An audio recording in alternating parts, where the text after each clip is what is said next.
في الجيب. تشعل الأزمة قبل القمة. الاتحاد السنغالي يكشف الحقيقة الكاملة ويبرئ لاعبيه من السخرية من مصر.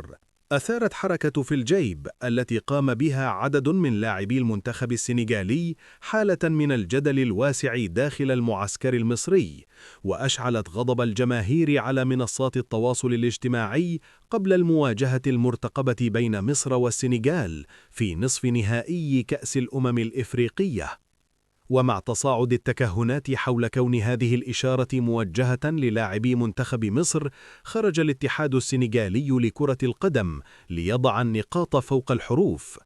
وأكد نوحوم دوان المسؤول الإعلامي بالاتحاد أن الواقعة لا تمت بصلة للمنتخب المصري من قريب أو بعيد، وأوضح أن الحركة جاءت خلال مران داخلي بعد تفوق فريق النجم ساديو ماني على فريق كاليدو كوليبالي، حيث أحرز ماني هدفا حاسما في الدقائق الأخيرة ليحتفل زملاؤه بطريقة عفوية تحت عنوان في الجيب، في إطار المنافسة الودية بين اللاعبين فقط. وشدد المسؤول السنغالي على أن هذا الاحتفال لا يحمل أي إساءة أو رسالة موجهة لمصر، مؤكدا احترام منتخب بلاده الكامل للفراعنة قبل القمة الإفريقية المنتظرة.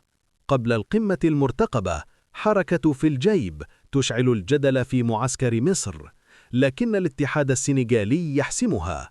لا سخرية من الفراعنة، احتفال داخلي بعد هدف ماني في المران. الاحترام حاضر والحسم في الملعب فقط. الكرة